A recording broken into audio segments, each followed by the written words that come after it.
नमस्कार, आप सभी का स्वागत है। उत्तर प्रदेश की राजनीति से एक बड़ी खबर सामने आ रही है और ये बड़ी खबर है आज़म खान के बेटे अब्दुल्ला आज़म को लेकर। दरअसल एक बड़ा फैसला कोर्ट ने सुनाया है और कोर्ट ने क्या कहा है, 2 पासपोर्ट मामले में सुनाई गई उनकी 7 साल की सज़ा को रद्द कर दिया गया है। जी हाँ, अपने आप में बड़ी खबर है कि 2 पासपोर्ट मामले में सुनाई गई 7 साल की सज़ा को एमपी एमएलए सेशन कोर्ट ने रद्द कर दिया है। कोर्ट ने अब्दुल्ला आज़म की ओर से दाखिल अपील स्वीकार करते हुए ये फैसला सुनाया है। अपने आप में बड़ी खबर है क्योंकि अब्दुल्ला आज़म को लेकर लगातार ये चर्चा थी कि क्या उनकी राजनीति पर यहाँ पर अब स्टॉप लगता हुआ दिखाई पड़ता है, क्या उनकी राजनीति अब एक तरीके से यहाँ पर जो है स्टॉप हो जाएगी, ख़त्म हो जाएगी, यहीं पर रुक जाएगी। लेकिन जिस तरह से कोर्ट ने अब ये सज़ा को रद्द किया है उसको लेकर कई तरह की अब बातें सामने आ रही हैं कि क्या यहाँ से एक बार फिर 2027 के विधानसभा को लेकर अब्दुल्ला आज़म जो हैं वो बड़ी तैयारी या बड़ी जो है अपनी एक तरीके से अपने आप को आगे बढ़ाते हुए दिखाई पड़ सकते हैं। ये बहुत ज़्यादा एक बड़ा मामला कहा जा सकता है अब्दुल्ला आज़म के लिहाज से, क्योंकि अपने पिता के साथ वो भी जेल के अंदर इस समय बंद हैं। आपको बता दें कि 2 पासपोर्ट मामले में एमपी एमएलए मजिस्ट्रेट कोर्ट ने 5 दिसंबर 2025 को अब्दुल्ला आज़म को 7 साल की सज़ा सुनाई थी। इस फैसले के खिलाफ अब्दुल्ला आज़म की ओर से एमपी एमएलए सेशन कोर्ट में अपील दाखिल की गई, जिस पर 25 मई को बहस पूरी भी हो गई थी और इस मामले पर शुक्रवार को यानी कि आज ये फैसला सुनाते हुए कोर्ट ने अब्दुल्ला आज़म की अपील मंजूर कर ली और उनको पहले जो सज़ा दी गई थी वो पूरी तरीके से रद्द कर दी है। अब अपने आप में बड़ा सवाल ये बन जाता है कि अगर ये सज़ा रद्द हुई है तो क्या अब्दुल्ला आज़म जेल से बाहर आ जाएंगे, क्योंकि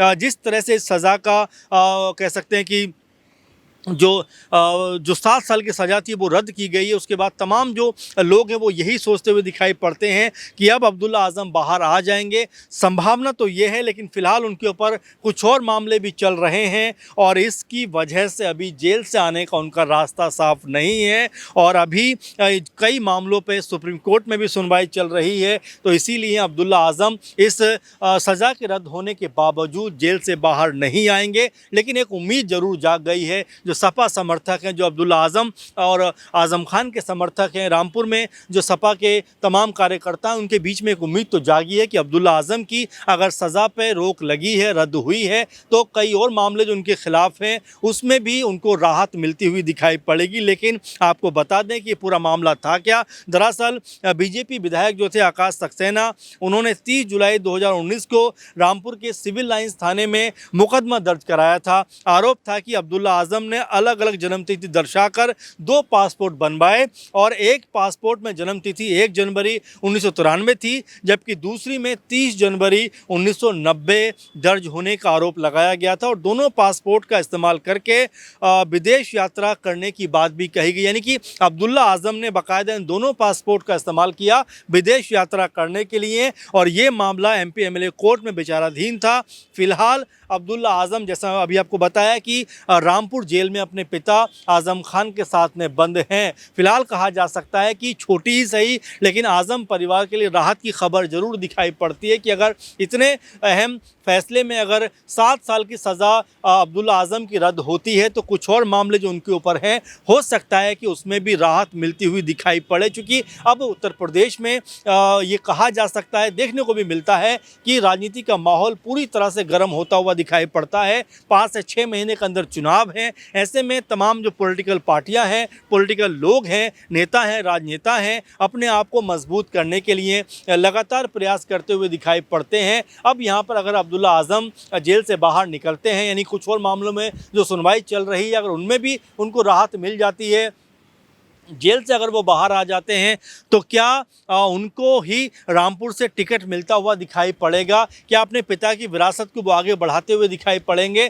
और क्या अभी भी वो सपा के सबसे विश्वसनीय चेहरों में से एक हैं? क्योंकि कई दफ़ा इस बात को लेकर भी आवाज़ें बुलंद हो चुकी हैं कि सपा ने वो साथ आज़म परिवार का नहीं दिया जो साथ दिया जाना चाहिए था। यानी कई मोर्चों पर ऐसा लगा जहाँ पर सपा जो है अब्दुल्ला आज़म, आज़म खान उनके लिए अपनी आवाज़ आवाज़ों को बुलंद कर सकते थे, लेकिन उस लेवल पे वो आवाज़ें बुलंद की नहीं गई। कई नेताओं ने भी इस बात का जिक्र कर दिया कि आज़म परिवार के लिए अखिलेश यादव को ज़ोरदार पहल करनी चाहिए थी, ज़ोरदार तरीके से अपनी आवाज़ को बुलंद करना चाहिए था, लेकिन वैसा कुछ देखने को नहीं मिला। यानी कि जो माहौल बनना चाहिए था आज़म खान के पक्ष में, क्योंकि आज़म खान लगातार 30-40 साल से रामपुर की राजनीति का सबसे मजबूत और बड़ा चेहरा है। 10 से 11 बार वो एमएलए रह चुके हैं, सांसद रह चुके हैं, कई दफ़ा मंत्री रह चुके हैं। तो ऐसे में उनकी राजनीति इतनी मजबूत पकड़ है और सपा के संस्थापक लोगों में से वो एक हैं, तो जाहिर बात है कि उनके लिए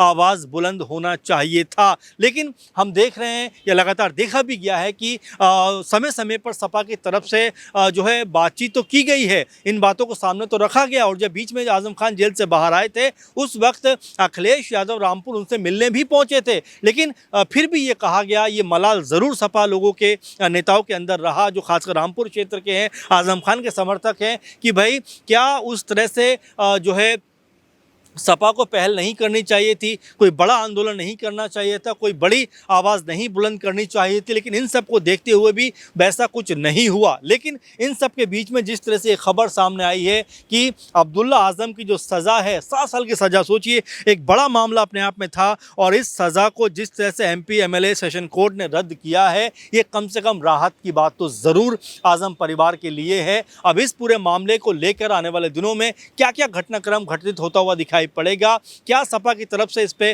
प्रतिक्रिया दी जाएगी, क्योंकि इससे पहले भी हमने देखा कई बार कि जिस तरह से सोशल मीडिया के जरिए भी पूरी तरीके से आज़म परिवार को, आज़म खान को सपा की तरफ से सपोर्ट नहीं मिला। तो क्या अब ये मानकर चला जाए कि अगर अब्दुल्ला आज़म की जो है जेल से रिहाई होती है, तो क्या वो सपा के टिकट पर ही चुनाव लड़ेंगे, या कोई दूसरी पार्टी में भी उनको जाते हुए देखा जा सकता है? क्योंकि कई दफ़ा ये देखा गया है कि आपस में जो तनाव है वो भी देखने को मिलता है। कई बार ये भी देखा गया है कि सपा ने आज़म खान के कहने के बावजूद भी दूसरे लोगों को टिकट दिया है, और इस बात को लेकर भी आज़म खान अंदर से ज़रूर पीड़ित दिखाई पड़े। एक इंटरव्यू में तो उनकी आंखों से आंसू छलक पड़े थे, जो ये बताता है कि उनके मन में जो दर्द है वो कहीं ना कहीं इस बात को लेकर भी है कि उनके अपनों ने ही उनको मजबूत तरीके से थामे नहीं रखा, मजबूत तरीके से पकड़ नहीं बनाई, इसीलिए उनके मन में कहीं ना कहीं अभी भी वो दर्द है। लेकिन बड़ा सवाल अपने आप में ये बनता है कि अगर मान लीजिए अब्दुल्ला आज़म जेल से रिहा होते हैं, अगर आज़म खान भी जेल से रिहा होते हैं, तो क्या 2027 में दोनों बाप बेटे सपा की तरफ से ही चुनाव में उतरते हुए दिखाई पड़ेंगे? क्योंकि चंद्रशेखर आज़ाद भी लगातार आज़म परिवार के संपर्क में होने की बात करते हैं, लगातार उनके पक्ष में बयानबाजी करते हुए नजर आते हैं। तो क्या अब ऐसे में आज़म परिवार के साथ में कहा जा सकता है कि क्या चंद्रशेखर आज़ाद भी उनको अपने पाले में लाने का प्रयास कर सकते हैं? बीच में खबर इस तरह की भी आई कि आज़म जो है वो मायावती जी के साथ भी आगे बढ़ते हुए दिखाई पड़ सकते हैं। लेकिन अब देखना होगा कि आज़म खान, अब्दुल्ला आज़म किस तरह से अपनी राजनीति को आगे बढ़ाते हुए दिखाई पड़ते हैं, क्योंकि आने वाले 3-4 महीने के अंदर उत्तर प्रदेश में और तमाम सूबे के अंदर, तमाम ज़िलों के अंदर जो राजनीतिक माहौल है वो कह सकते हैं कि उसका पारा हाई होता हुआ नजर आएगा। राजनीति जो है वो अपने चरम सीमा पर दिखाई देगी, क्योंकि सभी दल, सभी पार्टियां, सभी राजनेता और नेता अपने लिए एक माहौल बनाने का प्रयास करेंगे। ऐसे में अब्दुल्ला आज़म अगर जेल से बाहर आते हैं तो किस तरह से उनकी राजनीति आगे बढ़ेगी, आज़म खान अगर जेल से बाहर आते हैं तो किस तरह से उनकी राजनीति की जो पारी है वो यहाँ से आगे बढ़ती हुई दिखाई पड़ेगी। तो फिलहाल इस प्रोग्राम में इतना ही। अब्दुल्ला आज़म को लेकर आप क्या सोचते हैं कि आने वाले दिनों में क्या वो जेल से जल्दी बाहर आ सकते हैं, और जेल से बाहर आते हैं तो किस पार्टी के साथ में वो अपनी राजनीति जो पारी है या जो राजनीति सियासत है उसको आगे बढ़ाते हुए दिखाई पड़ेंगे? फिलहाल के प्रोग्राम में इतना ही। आप लगातार बने रहें। धन्यवाद।